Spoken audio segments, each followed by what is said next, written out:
celebrates in so many ways. Some families are facing it apart, feeling the weight of loneliness. At a miracle of a community that cares, we are creating a space where everyone, regardless of faith or background, can share in the joy of this wonderful season. Join Santa and leaders from all walks of life for stories, special shout-outs, and heartfelt messages from loved ones near and far. Children are taking the lead with art and fun, helping us bring the gift of books to children everywhere. Children in hospitals, children to families of all faiths, and to fortify traditions of families. This season, let's come together as a global community, one that cares, one that gives, and one that embraces all cultures, part of the miracle. Join us from December 24th to December 26th, and let's make this season unforgettable for everyone. Introducing Shop, Click, and Pick, the simplest way to support those doing good in communities everywhere. We understand that shopping is a necessity, but with a slight adjustment, you can make a huge difference without spending any extra money. Here's how it works. Please visit communitypayitforward.us and navigate to the Find Your Partners tab. Discover our verified giving partners, which are trusted allies ready to meet your needs. Shop with any of the partners that resonate with you. Click a picture of the receipt or invoice, then pick the mission partner you wish to support and use their QR code to send the receipt directly to us. After that, all you have to do is sit back and enjoy your purchases, knowing that you've made a meaningful change for someone in need. Community Pay It Forward amplifies your business's impact by sharing the story of those who require your services, rallying support for those who need us all. Because no one needs to go it alone when we all come together.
Hey, good morning, everyone. It's Zach Clayton, Community Pay It Forward, Community Dare to Care, and the pACT channels.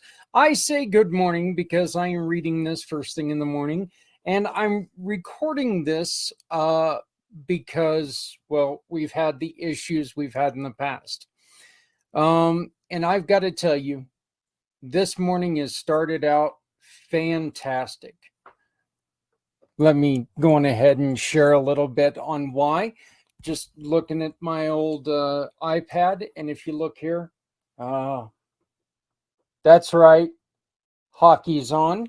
So I get to watch a little bit of hockey while I play this wonderful interview with this our fantastic guest. We talked a little bit about intuition and being an intuitive. And it's really cool because this kind of steps into the other half of my life, with my wife being a part of the paranormal world. There's quite a bit of synergy there, I guess is the best way to put it. But it's really interesting to see how it works in everyday life, because we make decisions in everyday life that deep down, should I be doing this? And I tell a story of a time when I didn't listen to it and it could have ended my life. And that has to do with the motorcycle accident. Hey, we will have a brand new partner to the channel, and I really want to make sure that we are saying thank you to everyone. And we are trying to make sure that we're finding a way to where we can get all of our sponsors, Jelly Schultz and Robert Senior are the first two. And now we are proud to introduce you to our brand new partner, brand new sponsor. Whoever said ignorance is bliss never ran a business. Did you know the vast majority of businesses don't make their products accessible to people with disabilities? And did you know that the collective buying power of people with disabilities is over $2 trillion? And if you're a business owner, you need to know how to make your business accessible so you're not leaving this money on the table. I want to tell you about my family partners at Real Life Access, who can help you connect with this underserved market. Real Life Access clients experience 3 amazing things.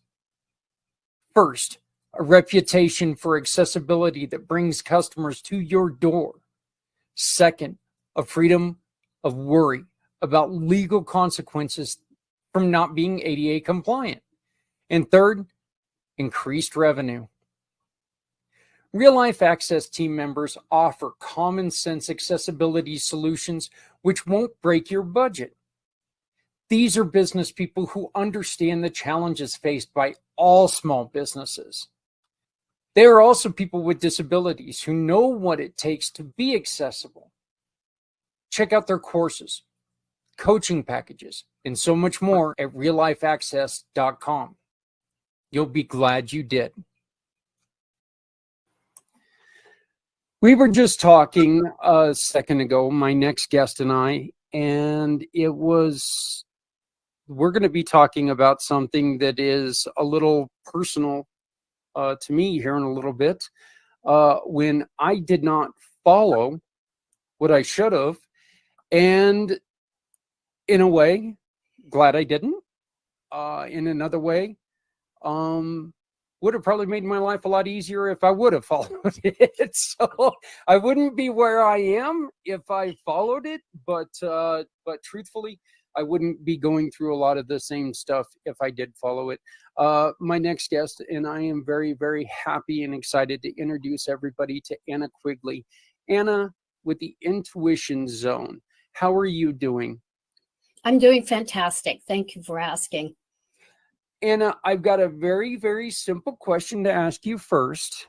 And some people may think this is a silly question, but I think there might be a little bit of confusion a lot of times where people misinterpret this definition. And I would like to ask a simple question. What is intuition? Well, scientifically speaking, it's described as a power of obtaining knowledge that can't be acquired by observation, by reason, or even by experience.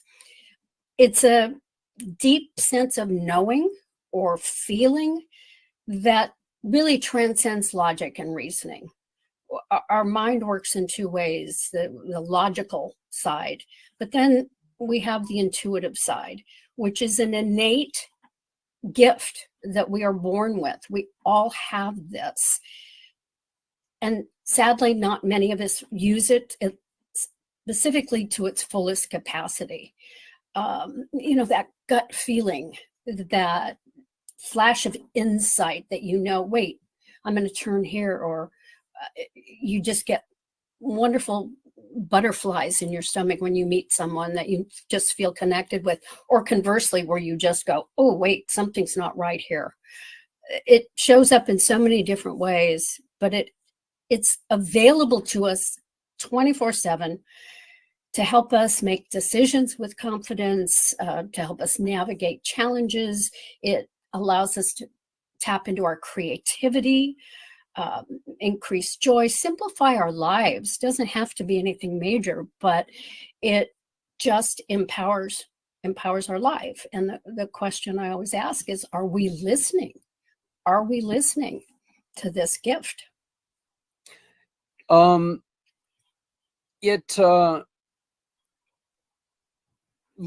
go on ahead and let's just jump right into this, because you've got something called the four clairs. Mm-hmm. Right. And I'm going to let you go on ahead and explain the four clairs, and then I'm going to give an example of a time when I did not listen to one of these, and this is where my life, if I would have listened to it, it could have changed my life. It could have been, and whether this would have changed my life in the better, or, made things more difficult for me in the where I'm at. I definitely wouldn't be where I'm at right now if I would have listened to them. But let's go on ahead and let's talk about your four clairs. Well, the four clairs are really four primary ways that intuition makes itself known to us. Since it's innate in us, of course, it comes through our senses. So the four clairs are really just how we identify and recognize intuition through those senses. So the first one is called claircognizance. And if you think about that term, that's the knowing. I know I have many times just said, I don't know how I know, but I just know. And it's this intense, doesn't make sense, but I know this is what I'm supposed to do.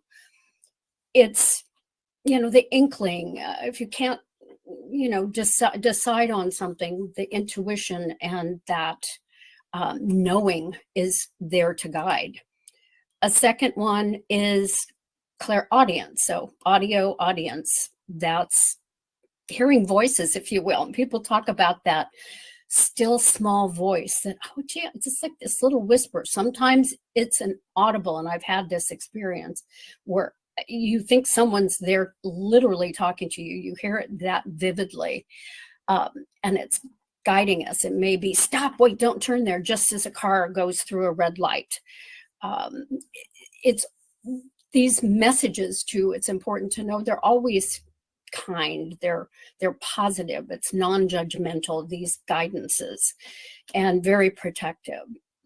The one that's most common and most easily recognized is what is called clairsentience. And that comes through our body. It is the gut feeling that we get that is just, this is great, or this isn't. Butterflies in the stomach, sinking pit, sometimes people refer to it, or that warm and fuzzy feeling. If you're looking at multiple places to live and nothing seems right, you walk into one and you feel at home. That's intuition.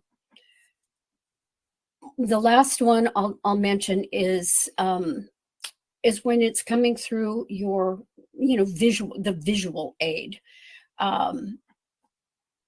Let's say I can't decide on a vacation between, am I going to the mountains or am I going to the beach? I don't know. We need a vacation. We're torn. All of a sudden, everywhere I go, I see signs for skiing in the Alps or in Canada or in Vail or wherever you are. Repetitive visual clues will pop up many, many times. And that's another way intuition kind of gets to us. Well, I'm really glad that I don't take and listen to a lot of it sometimes with that last example, because I live in Colorado. And so, there's always things that are around skiing for me, Yeah. and I have never skied in my life. So if I were to listen to that last one, my vacations would probably be terrible. Now, in the summertime, I love it because I love to camp. Camping is Yeah, one of my favorite things to do. fabulous. But so let me give you an example of something that I've went through, and you tell me if you could, if you would tell us where I don't know. Help me decide. Did I mess up or did I not? And Okay. it goes back to August 14th, 2014. And I went 8 o'clock in the morning. I jumped on my motorcycle and I headed over to the Windjammer, which is where I helped them clean up and I helped them set up for their event. And I was asked if I could come back that night and help them work the door. Mhm. And I didn't really feel it. I didn't feel like, you know, I didn't feel it. It wasn't one of those things that I was like, this is something, this is going to be great. This is going to be something that, I'm in to do. And so I told them, you know what, I'll get back to you. I will get back to you here very shortly. And when I got home, I just knew, yeah, this isn't probably for you. This isn't what you want to do. There's just something not right about it, doing this tonight. And when I called somebody and I told them, you know what, I don't think I'm going to do this tonight. I was convinced, we'll just say convinced, Mhm. that, you know, for their sake, I should do it. So I ended up not listening to what I felt like. And then, as many people know, that night I ended up in a ditch for 7 hours.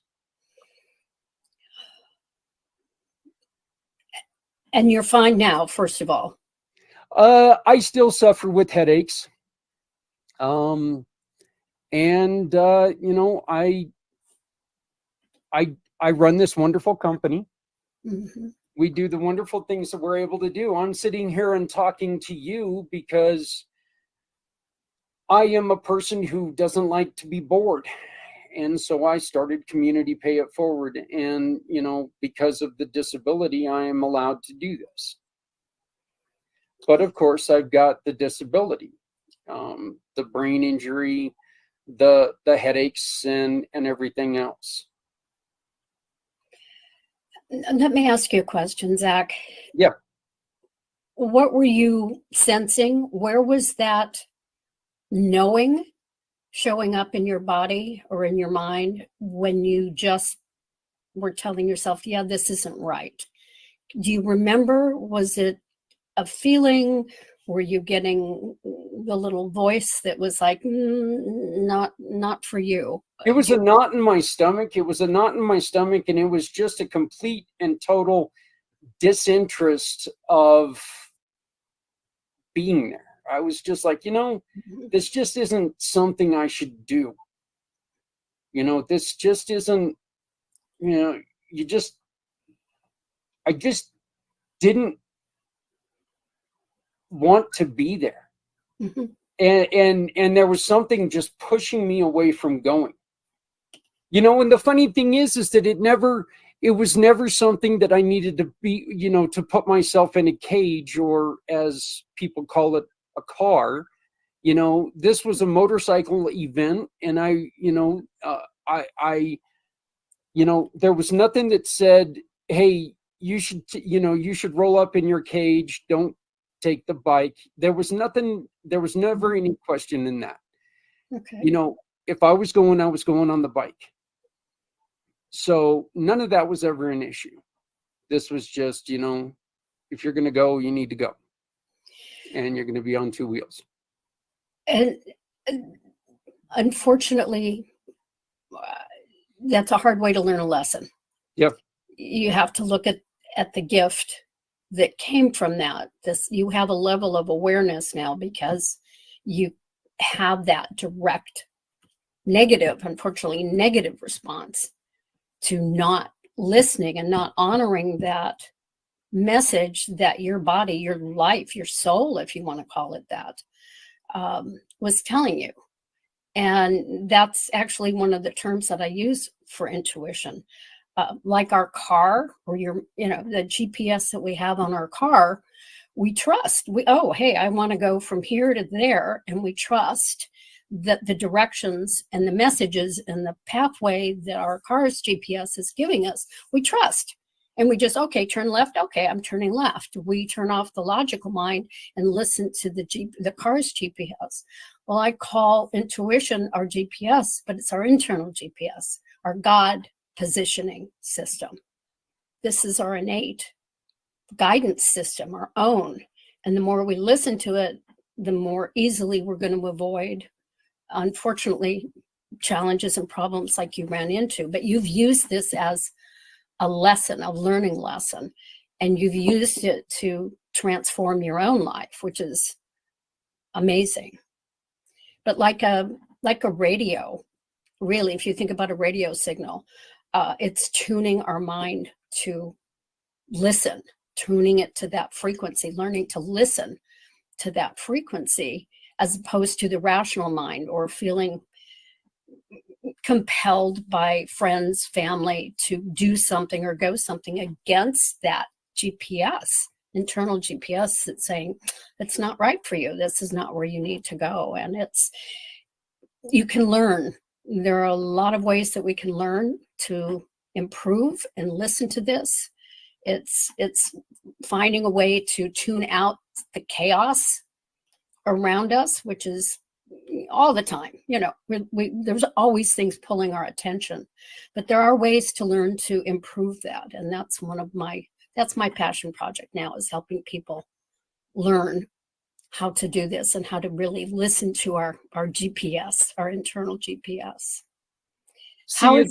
It's really, to me, it's one of those, I couldn't imagine my life being any different than it is now. I was able to take this incident, I was able to take this part of my life and turn it into something that and I see this is going to be vital to the health and the well-being of other people, because we work with great companies. You and I are not working personally together yet. Hopefully that'll be coming soon. But we take wonderful companies like yours and we use it as a chance to change other people's lives. And we're able to take and work with people and maybe make them aware, because me making this decision, I was potentially 2 miles per hour or even 3/4 of an inch from not living anymore. So, there could have been a completely different outcome of this, So, I mean, it's a weird feeling personally, me talking to you about this, because this is something I don't, really like talking about. I don't like making it sound like, somebody, and I didn't say I was going to say this, but I'll say it. I don't like letting people know that, basically somebody guilted me into going that night. Mm-hmm.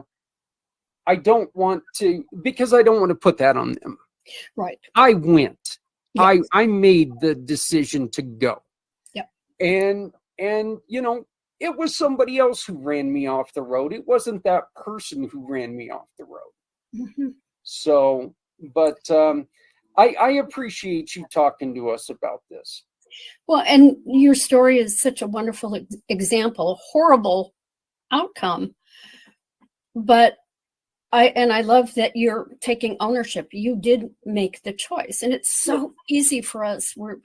We want to please family, we want to please friends, we want to help others, but at our own expense when we don't listen to this higher power, this God positioning system that is always guiding us for our best. And we can't always have an example as dramatic as yours. Sometimes, I'll know I have to turn here. I don't know why. It was going to go this way, but now I'm going this way. There may be no significance, anything. Maybe I'll run into somebody that I haven't seen in a while, or nothing that's notable. But I always tell myself, well, maybe it could have kept me from being in an accident by doing this. I will never know. It could have just kept me from the inconvenience of sitting in traffic for an extra hour. You can't always know, but I have learned that it is in my life, it has never been wrong. Never been wrong. And this is where really learning to pay attention to it, to those signs, and honoring that that's a gift that's guiding us to our best. Simple ways, simple day-to-day things can be simplified. Let me ask you this, and this is something that you and I didn't talk about, but I really would like to bring this up because this is something I deal with quite frequently when we talk to people about difficulties with people having difficulties after they suffer the death of a loved one, where people sit there and they say, if I would have just gotten there a few minutes earlier, I could have saved their life. Yeah. How do we keep people from using this as that? And please forgive me if this is stated wrong, because I just don't know how to state it any other way. And maybe you can guide me on that. But how do we get people to stop using that as a crutch? You can't throw that on yourself. Exactly. If somebody does themselves harm, you cannot use your intuition as a crutch for their action, right? Right. Absolutely. Ultimately, we have to remember that each of us is responsible for all of the actions and how we react to what happens around us. Tragedies like that, it's so easy for people to want to take responsibility. Oh, just as you said, if I'd only been there a few minutes earlier. Well, you were on your own path. We can affect people's lives, but ultimately we're not in charge. We make our decisions. People around us, unfortunately, make decisions sometimes that we like, sometimes that we have a hard time dealing with. And there's an expression, don't should on yourself. Yeah, I like that. It's like, I should have done this. Well, you did what you did for a reason. Now, sometimes that's intuition guiding you. Sometimes it's your rational mind. Well, he's going to be fine. Maybe you're tired, or maybe, the road's slippery and there's we make those decisions. I give you so much credit because you've used that to grow. You've used that experience to enrich your life, to enrich the lives of so many other people. Taken that and turned something good, but ultimately everyone makes their own decision based on either their logic, listening to their intuition, or not listening to it. And again, I'm such a firm believer from a lifetime of experience and stories like your own, that the more we can learn to listen to, recognize and listen to our intuition, the simpler and happier and more joyful, more creative. There's so many gifts that come from that, but we're human. I have so many ridiculous examples of when it was coming loud and clear, and I'm going to organize this, and I have to do this and this, and my rational mind was just screaming at me, no, do it this way. And when all was said and done, the easier path was right in front of me, and I didn't realize it until after I'd been letting my rational mind talk to me. And it's just, I laugh at myself because it's like, I'm helping other people do this, but I'm still human. I'm still learning every day I have opportunities to listen or not listen. And, I'm trying to use those right now to help others as well. Is intuition possibly the preemptive thought of fear? Oh, Fear, every single one of us is question. gifted with fear as a protection. Mhm. Is intuition possibly a preemptive feeling of fear? Oh, I would certainly think they're related. Definitely. And that's an outstanding question. I have to think about that. Is fear our rational mind, or is it the intuitive? I lean toward the fact that that's intuition. It's again, the gut feeling is that, oh wait, why am I afraid? Okay, there's a saber-toothed tiger that's outside. Okay, my intuition's telling me don't go there. Our lives are a little subtler than that these days. So yeah, if that, again, learning to listen to those and recognize those signs in our body, if that fear is coming from, as you felt, it's like something's, I don't need to be there. Now, is there other fear, like I don't feel ready to move forward with this, or I don't feel ready to, I'm afraid to get into this relationship, or I'm afraid to take the next level of work. That's another story, but we can use our intuition. Is this my resistance to growing, or is this not a good place for me to go? Okay. I do know this. The one thing that I did learn from that is I do still ride. Whenever I get the opportunity, I still throw my leg over a bike. It's the best thing in the world to me, other than my family. But I love riding. It's spiritual to me. It's healing for me.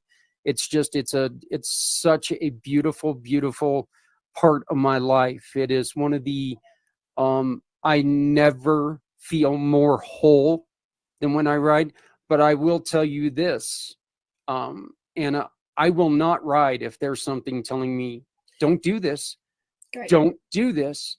There was one point in time that I felt like, and I remember because I reached out to both of my sons and I said, boys, I just wanted to tell you I loved you. That I love you. And they were like going, Dad, Okay. what the hell? And I'm like, I really feel like I need to do that. And both of my sons told me, Dad, stay the hell off the bike. And they told me that. I didn't feel like there was anything wrong. I just felt like I needed to tell them I loved them. But both of my sons said, Dad, stay the hell off that bike today. And I did. I was like, okay, I get it. I get it. I'm not going to play around with it. So I did learn lessons. I am extremely happy at the result of what happened after the accident. But unlike when I was 16, where I thought I learned everything, when I thought I knew everything, and, I just realized now that I'm in my 50s that I didn't know a damn thing. I wish I knew a quarter of what I thought I knew when I was 16. But, now I don't have to be told twice.